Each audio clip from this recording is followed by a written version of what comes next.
¿Están listos, chicos? ¡Sí, capitán! ¡Estamos listos! ¡No los escucho! ¡Sí, capitán! ¡Estamos listos!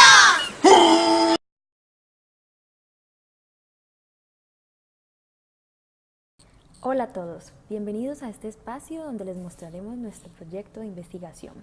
Mi nombre es Alison Quintero, pertenezco al programa de Psicología en Modalidad Virtual de la Fundación Universitaria del Área Andina. A continuación, quiero presentarles a mi equipo de trabajo.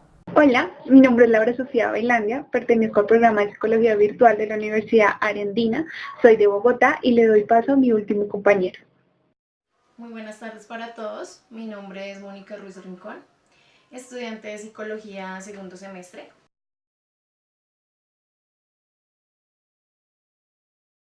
Mensencéfalo. ¿Qué es el mensencéfalo? Es la porción del cerebro que conecta el tronco encefálico con estructuras del cerebro. ¿Cuáles son esas estructuras? Miremos acá que tenemos una imagen que lo explica mejor. Una parte que rodea el mesencéfalo, una estructura es la médula espinal, que es la que está pintada de amarillito. Tenemos el cerebelo, que está de azulito. Tenemos el bulbo raquídeo, y este sería el puente y el mesencéfalo. Arriba pues ya tenemos acompañado lo que es el prosencéfalo, telencéfalo y diencéfalo, que es lo que señala las flechitas de la imagen. Aquí yo hice un dibujito y el mesencéfalo lo pinté de rojo, que es este que vemos de acá, ¿de acuerdo? ¿Cuáles son las funciones del mesencéfalo? Pues bien, una de las funciones más importantes del mesencéfalo es el movimiento y la estabilidad del cuerpo, que esta se da gracias a un conducto interno por el que pasa el líquido cefalorradiqueo, que es este de acá. ¿Y qué es el líquido cefalorradiqueo? Pues bien, este líquido es de un color transparente que baña el mesencéfalo y la médula espinal. Otra de las funciones más importantes del mesencéfalo es el movimiento ocular, el control de las respuestas visuales y como tal la audición. ¿Listo? Estructuras del mesencéfalo. ¿Cuáles son las estructuras del mesencéfalo? Pues bien, una de las estructuras del mesencéfalo es el tectum. ¿Qué es el tectum? ¿Qué significa? Significa techo. Techo es una estructura situada en la zona posterior del mesencéfalo formada por zonas de pequeño tamaño. Aquí podemos ver el tectum. Y la otra estructura es el tegmento. ¿Qué es el tegmento? Es una área dentro del tronco cerebral que forma la base del mesencéfalo. Otra estructura que tenemos acompañada del mesencéfalo es el culículo superior, que se divide funcionalmente en capas superficiales y profundas que llevan a cabo diversas funciones.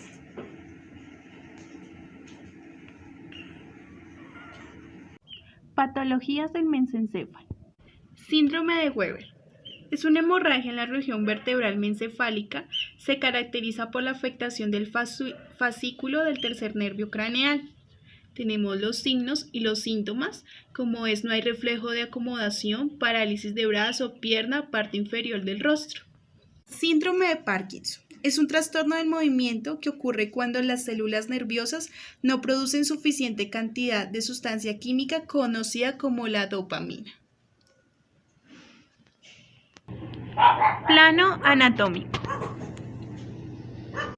El plano anatómico, desde donde podemos ver el mesencéfalo, lo podemos ver con diferentes partes, como es el tálamo, la venula, cuerpo pineal. ¿Y qué es el cuerpo pineal? Pregunté. Pues bien, el cuerpo pineal es un órgano pequeño que produce melatonina, también llamada glándula pineal. Eso es lo que es el cuerpo pineal. El culículo superior, culículo inferior y tronco encefálico.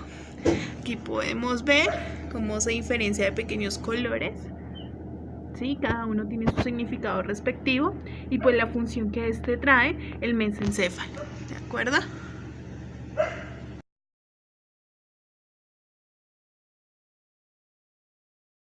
Vamos a hablar de qué es el tronco encefálico. El tronco encefálico está dividido por el mesencéfalo, el puente y el bulbo. ¿Listo? El tronco encefálico, llamado a veces tallo cerebral, es una parte del encéfalo con forma de cilindro y cono alargado y que está situado entre el resto de la médula espinal. ¿Listo? Eso significa que el tronco del encéfalo está alineado con las fibras neuronales que recorren la médula espinal, recubre la columna vertebral, concretamente pasa por debajo del cerebro. Es esta parte, lo podemos identificar acá o en esta otra parte. Es la parte del encéfalo que se encuentra en una posición anatómica más baja y cercana al cuello. Mira, acá en esta parte. La mayor parte de las partes craneales o nerviosas salen del tronco encéfalo.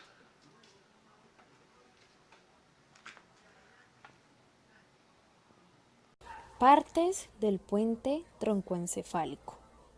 La protuberancia anular, o también conocida como el puente de Barolio, está conformado por un conjunto de núcleos.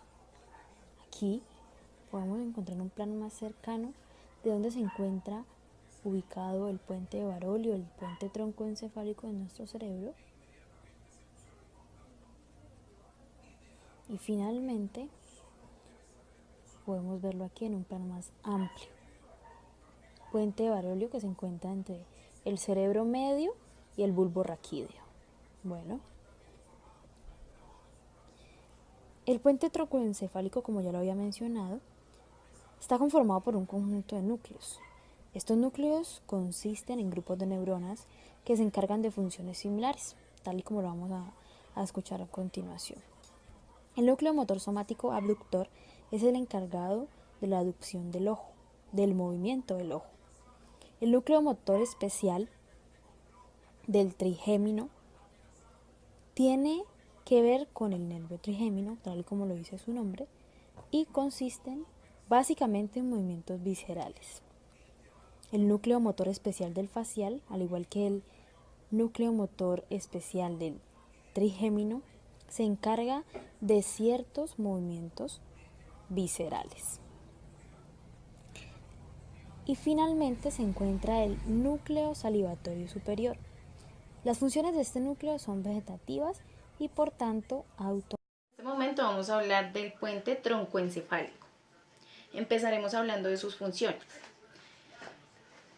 Como lo pueden ver en la imagen, este es el puente troncoencefálico. Aunque el tronco encefálico esté pegado a la médula espinal y su forma pueda ser confundida con una prolongación de esta, su función principal no es actuar como un simple puente entre el cerebro y los nervios que recorren el cuello humano. El tallo cerebral es una parte del cerebro humano que alberga las funciones más primitivas, se encarga de realizar las tareas del sistema nervioso más básicas para nuestra supervivencia, aquellas que han sido automatizadas o podemos influir voluntariamente. Ahora vamos a hablar de las partes del tronco encefálico. Está conformado por 3 porciones: la zona del bulbo, la zona del puente, la porción que corresponde al mesencéfalo. ¿Listo? Ahora vamos a hablar de las patologías del puente del tronco cerebral. Listo. La primera se divide en 2 partes las patologías, ¿no? Síndrome bulbar medial, síndrome bulbar lateral. ¿Listo? Entonces, vamos a hablar sobre el síndrome del origen bulbar medial. ¿Listo? ¿Qué es esta parte? Síndromes alternos, que se van a ver manifestaciones clínicas del lado derecho de la lesión, también al lado contrario de la lesión. Si se identifican manifestaciones clínicas en esta parte del lado de la lesión, el paciente presentará parálisis de la lengua, y desviación hacia el lado derecho. Se dice que sí, en el hemisférico medio, que es esta parte, se identifica la vibración, el tacto fino, las sensaciones y el movimiento. Si esta parte es lesionada, hay pérdida del tacto del lado contrario a la lesión. El tracto córtico espinal también, si se lesiona, dará parálisis en el brazo y en la pierna. Vamos a hablar ahora del síndrome vulvar lateral. Se debe a la oclusión de la arteria vertebral. Va a haber manifestaciones del lado de la lesión y del lado contrario a la lesión. Este es la parte del síndrome vulvar lateral. Del lado de la lesión se va a tomar el núcleo de tracto espinal. El paciente presenta disminución de dolor y temperatura de la hemicara de la lesión. ¿Sí? Acá vemos pues todas las partes, el pedúnculo cerebroso, el núcleo hipoocluso, núcleo ambiguo, núcleos olivales, núcleo tacto espinal. ¿Listo? Si hay una lesión en el pedúnculo cerebroso interior, se presenta una ataxia. El paciente presenta temblor, incoordinación de las extremidades del lado derecho. La lesión en los núcleos bastilares se manifiesta con náuseas, vómitos y vértigo. Si se presenta lesión en el asimpático descendente, que es este, como lo podemos identificar, al lesionarse se pierde la inervación simpática a nivel de la cabeza. Presenta síndrome de Horner por la lesión de las fibras, pérdida de sudoración, pupila mióptica. Si se lesiona el núcleo ambiguo, la lesión presenta caída del velo del paladar. Se manifiesta por una disfonia y disfagia. Se lesionan las cuerdas vocales. ¿Listo? Si se lesiona el núcleo solitario, presenta agepsia,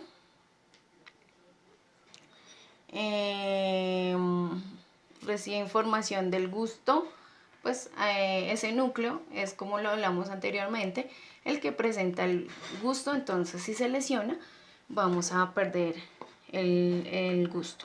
Se llama agepsia. ¿Listo? Contrario a la lesión, se presenta alteración de terindargencia del lado contrario. Presenta dolor y temperatura del brazo, la pierna y el tronco.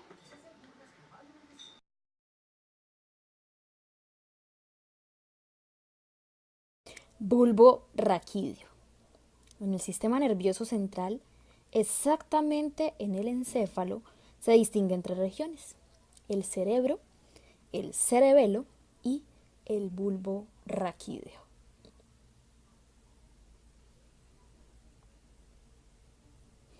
El bulbo raquídeo está unido a la médula y controla las funciones vitales involuntarias, tales como el ritmo cardíaco, el ritmo respiratorio, la deglución y el calibre de los vasos sanguíneos. Y también interviene en reflejos de protección como la tos, el vómito, el estornudo y el hipo. Podemos encontrar las siguientes partes. Pirámides del bulbo raquídeo. Son llamadas así por su forma. En estas se encuentran los haces de fibras nerviosas que conectan la corteza con el bulbo y la espina dorsal. Las pirámides conectan al cerebro con el resto de los músculos del organismo, llevando información motora. Se encuentran también los lemniscos, Son haces de fibras nerviosas que transmiten información de tipo sensorial entre el encéfalo y la médula espinal. Encontramos finalmente el complejo olivar. Esta estructura se encuentra ubicada en el tronco del encéfalo, conectando al cerebro con el resto del cuerpo, y está vinculada con la motricidad y la visión. Las enfermedades que encontramos aquí en esta zona roja, que es el bulbo raquídeo, son atrofias multisistémicas, que produce también incluso atrofia en el cerebelo. Encontramos las esclerosis laterales, que daña las fibras córtico-espinales. Esclerosis múltiple, que reduce la movilidad del individuo y daña varias regiones del bulbo y el cerebro. La enfermedad de Behçet, que es una patología poco común y origina úlceras y lesiones de clase nodular. Y finalmente el cáncer del bulbo raquídeo. Esta patología genera problemas de visión, debilidad y aletargamiento. En su estructura, el bulbo raquídeo puede dividirse desde su parte externa en 3 caras, que es la anterior, la lateral y la posterior. La cara anterior se caracteriza por la decusación piramidal. Las caras laterales se produce la decusación sensorial y en la cara posterior se encuentran las olivas bulbares. La estructura del bulbo raquídeo está configurada internamente en 4 niveles. Estas son el nivel 1 de la decusación de las pirámides, donde cambian de lado, pasando de los de la derecha a la izquierda y viceversa. En esta zona decusan vías motoras. En el nivel 2 de la decusación de los mnésticos, en este nivel los lemniscos cambian de lado, pasando de la derecha. En esta zona decusan vías de información sensorial. En el nivel 3 de las olivas bulbares, los de las olivas bulbares transmiten la información vinculada al control de la motricidad y a la visión. Y finalmente, en el nivel 4 se encuentra ubicado justo por debajo del puente troncoencefálico. Puente de Barolio, que quiere decir puente troncoencefálico, y el bulbo raquídeo. Justo allí se encuentra el nivel 4.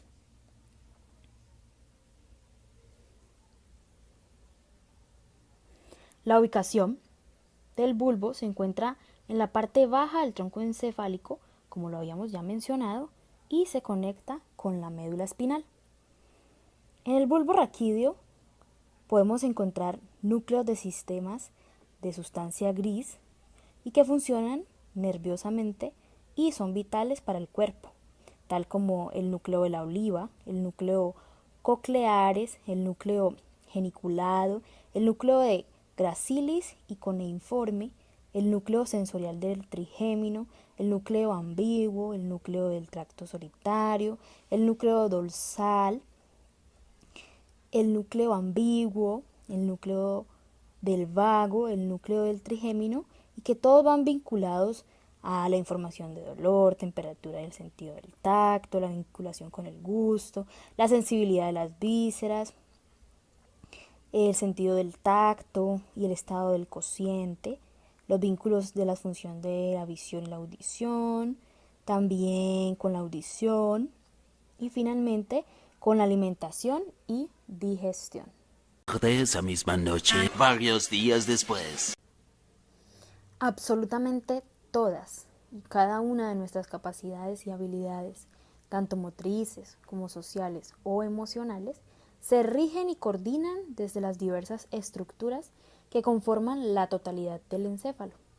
Uno de estos sistemas son las estructuras subcorticales del encéfalo, las cuales poseen desde funciones en el sistema motor, como en el desempeño de las habilidades sociales o en la regulación de las emociones. Pero, ¿qué son las estructuras subcorticales? Dentro del campo de la neuroanatomía se estudian las estructuras que conforman el sistema nervioso. Algunos de estos sistemas son aquellos conocidos como las estructuras subcorticales.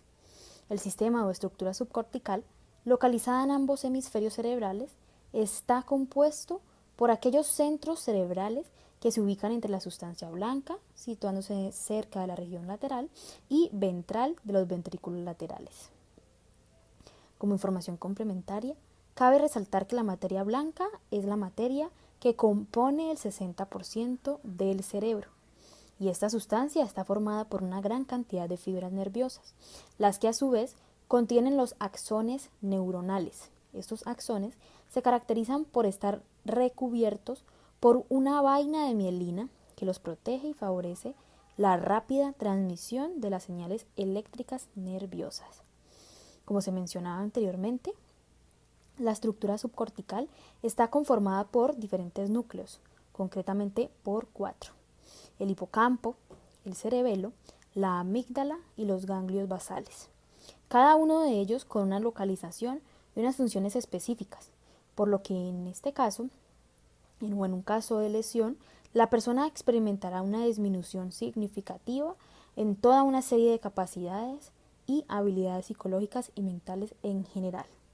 A grandes rasgos, las principales funciones en las que se ven envueltos estos centros cerebrales incluyen regulación del carácter y las respuestas emocionales, regulación de los procesos de atención y excitación, regulación de las respuestas instintivas de las personas, ya sea una respuesta de huida, respuesta de hambre, entre otras. Modulación de las funciones viscerales y endocrinas del organismo y finalmente la regulación de los procesos de vigilia y sueño.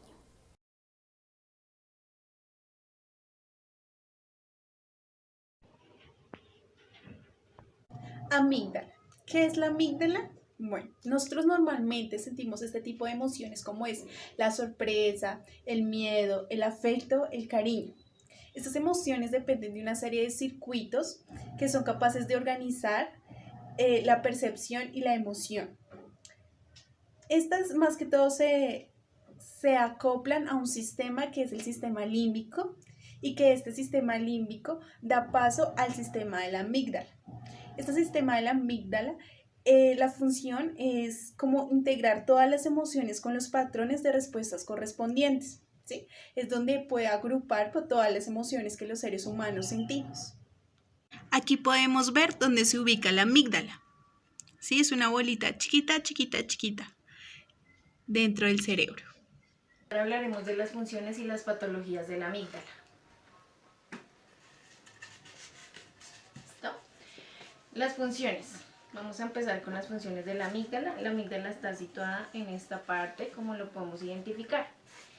Como hemos mencionado, la amígdala es una estructura compleja y vital para la supervivencia, participando en gran cantidad de fenómenos psicológicos y fisiológicos. Uno de ellos puede ser: gestiona con gran presión la emisión e inhibición de respuestas emocionales.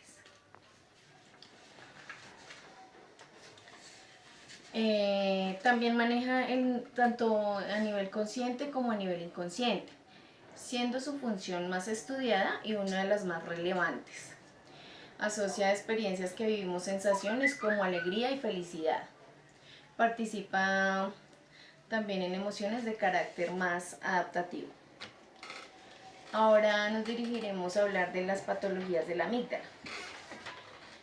Una de estas patologías puede ser la gestión del miedo y reacción de lucha y huida.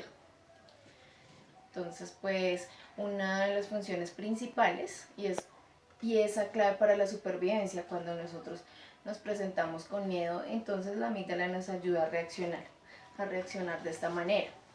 Permite percibir pues un estímulo como amenazador para la integridad física y estimula la respuesta de la huida. Una de las otras patologías es el aprendizaje emocional. El aprendizaje asociativo y condicionado resultan influidos para una actuación amigdala. Permite la aplicación de estrategias aplicables, esto debido a la vinculación entre emoción y condición y así como el mantenimiento y la motivación. Otra de las patologías es la memoria. La amígdala también afecta la estructura de los recuerdos debido a la asociación de recuerdos emocionales. Entonces, pues eso también lo maneja la amígdala.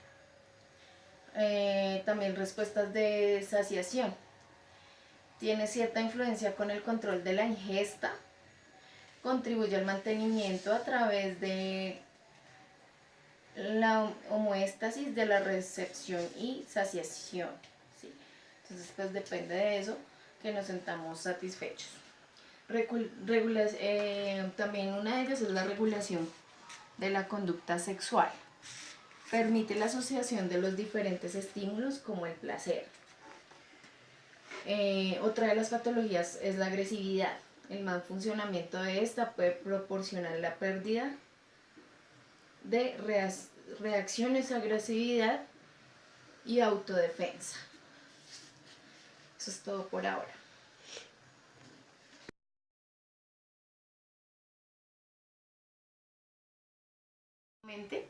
En este momento vamos a iniciar hablando del cerebelo. ¿Qué es el cerebelo? En esta parte lo podemos identificar como el cerebelo. ¿Listo?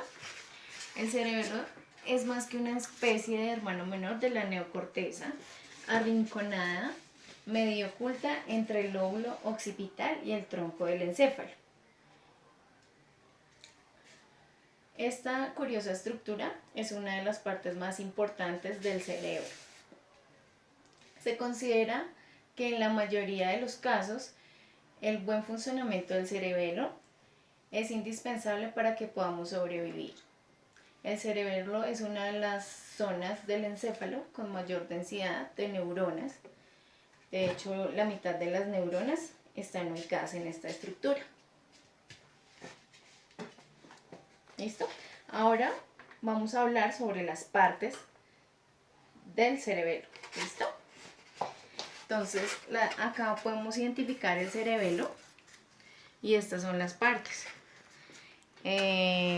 Está dividido en un lóbulo anterior, lóbulo posterior y lóbulo floculonodular. Esta es una cisura prima, cisura horizontal y la cisura posterior. ¿Listo? Está dividido en esas partes nuestro cerebro, nuestro cerebelo.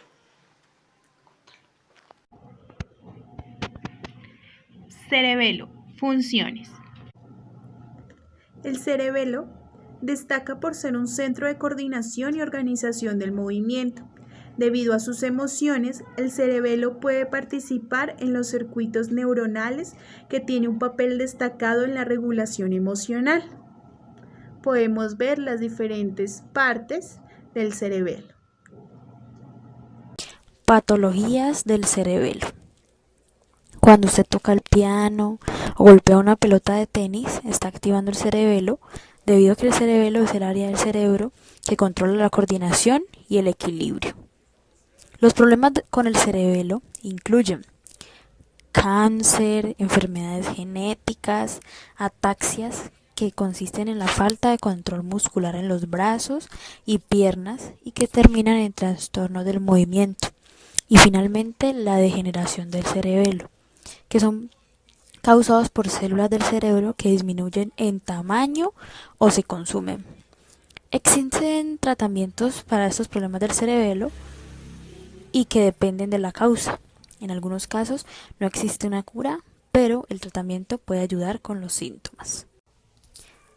Plano anatómico del cerebelo. A nivel macroscópico, el cerebelo se compone de un lóbulo medio y dos lóbulos laterales o hemisferios cerebelosos pares. Encontramos aquí un plano coronal, un plano sagital y un plano horizontal del cerebelo. Su superficie está formada por una serie de folias separadas por surcos y fisuras que se extienden transversalmente en los hemisferios cerebelosos y el lóbulo medio. Su situación está en la fosa posterior, detrás del puente y los pedúnculos cerebelosos, encima del bulbo y el cuarto ventrículo, debajo de los lóbulos occipitales y la tienda del cerebelo. Una línea horizontal que sigue el arco cigomático a la protuberancia occipital externa indica el límite entre el cerebro y el cerebelo. Sus dimensiones son de diámetro transversal de 8 a 10 centímetros. El diámetro anteposterior es de 5.5 centímetros a 6.5 centímetros. Su altura es de 5 centímetros y pesa el promedio de 70 kilogramos en un adulto, alrededor de 140.